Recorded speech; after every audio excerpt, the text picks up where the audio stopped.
What's up, Dirt Junkies? There are a few things you can do right now that might save your backpacking trip from disaster. I'm talking about small, simple things, stuff that takes maybe 5 or 10 minutes and doesn't even require any new gear. But if you skip them, you could end up cold, soaked, or stuck without clean water. That last one almost happened to me on a trip with my brother. I'll tell you that story in a minute. The first tip for avoiding disaster on your next trip relates to your sleeping bag or quilt. When you get your quilt, like this budget ultralight quilt I just bought to test and I'm super stoked about, it will almost always be shipped to you in the stuff sack to save space.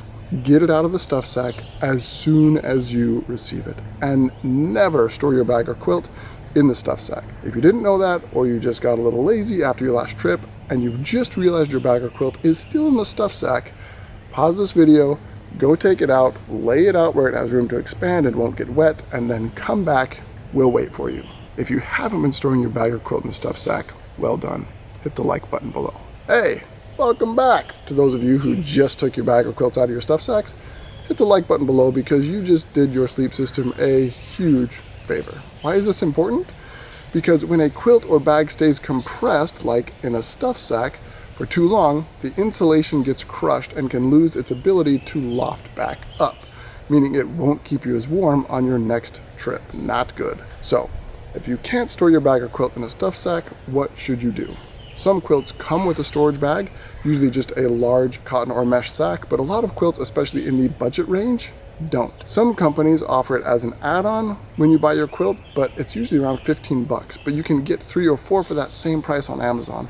I'll drop a link below, and I'll put links to everything I talk about in this video down below. I'm telling you that now so I don't have to say link below, link below, link below every time I mention something. Everything will be down below. I've used both the cotton bags and mesh bags, and I prefer the cotton. Probably more of a personal preference than anything else, but I feel like my bag is more protected from potential snags and stuff in a storage room in the cotton sack versus the mesh bag.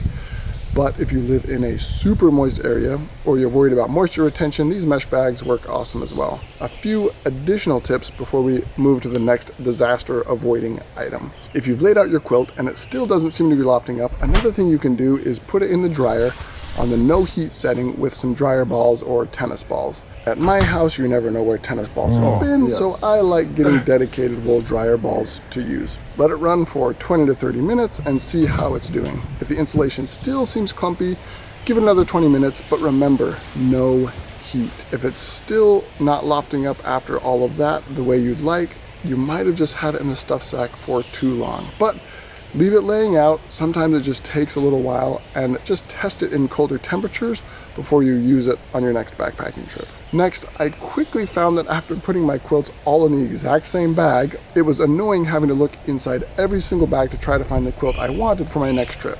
So I got these super cheap luggage tags so I can write on them what's in each bag and easily find the quilt I want. All right, the second tip for avoiding disaster has to do with your water filter.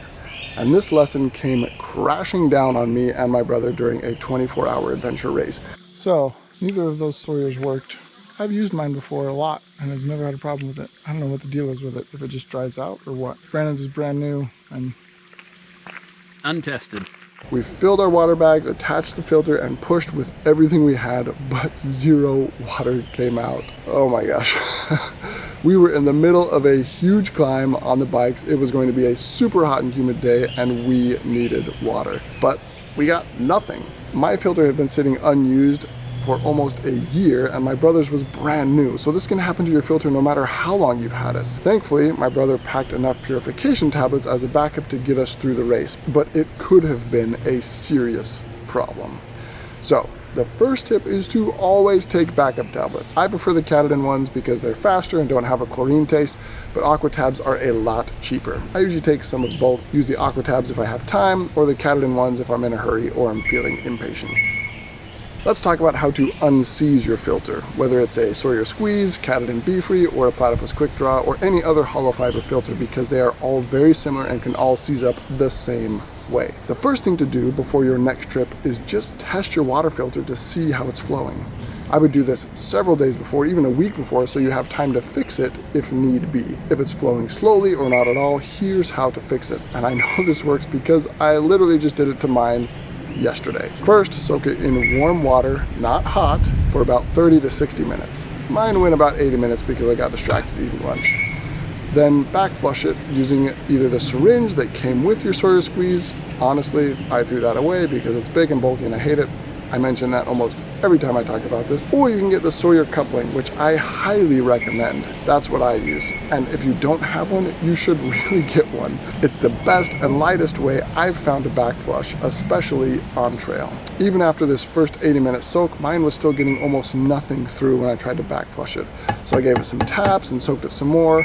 And then after more soaking, more tapping, more backflushing, and seeing whatever this big hunk of nature was come out, my flow rate was back. Or my Sawyer Squeeze's flow rate was back. So, once you've rescued your filter, how can you try to avoid this? After your trip, give it a good backflush, maybe even with some diluted bleach. That's what I do after every trip. Then let it air dry fully, upright before storing it, and don't seal it up damp. Where I store my gear, I have a plastic container that has all my bottles and filters, and I never put the lid on it. I want air to be able to flow freely so that things just don't get moist and nasty in there with the bottles and the filters. If you don't want to deal with it seizing up again, you can give it a backflush every month. I've heard that that can keep it flowing well. I honestly am still not going to do that. I have enough to worry about in my life without trying to remember to backflush my filter every month. So instead, I'll just make sure I check it a week or so before every trip and unseize as necessary. All right, let's get to the third and final disaster avoiding tip. And this one is all about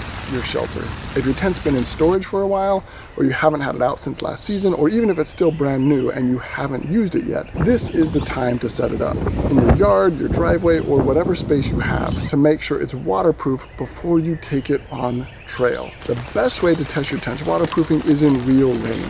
But if that's not happening, you can simulate it with a spray bottle or a garden hose on the mist setting. What you're looking for is, does the water bead up and roll off of the fabric, or is it soaking in and darkening the fabric? Now, the reason real rain is best for testing is to ensure you get prolonged exposure rather than just a 5, 10, or 30-minute sprinkling with the hose or sprinklers. Some tents that pass a short sprinkler test will fail miserably over a night of rain. Ask me how I know. So it started out looking good in here, but there's a bunch of water in those corners. That is a lot of water. Bummer. If the water is soaking into the fabric, that's called wetting out, and it means your DWR coating, your durable water repellent coating, has worn off, which will happen to all tents eventually. Which makes me think, should we just call it a water repellent coating rather than a durable water repellent coating? It's not as durable as I'd like. Just the sun and packing it and unpacking it and all the wear and tear make the waterproof coating wear off, but you can fix it super easy. Now, before we talk about how, you should also pay particular attention to the seams and whether water is getting through there. Luckily, the seams are just as easy to fix as the DWR coating. Super cheap, super easy, both of them. I've got a full video showing how to do this in more detail. I'll link it up here. Once you have the correct seam sealer, sealing the seams is super easy. But basically, you're just going to brush the sealer onto the seams. It takes a little time, but it is well worth it. Then, spray the entire tent with some waterproofing tent spray. I use Scotch Guard Heavy Duty Water Shield because it's cheap, super easy to find at Walmart or Amazon, and it's done me right so far with a lot of budget tents. If you want to see that detailed video for how to waterproof your tent for just 12 bucks, check that out right here. Or if you want to watch my latest upload, click right here. And remember, life is better with some dirt in it.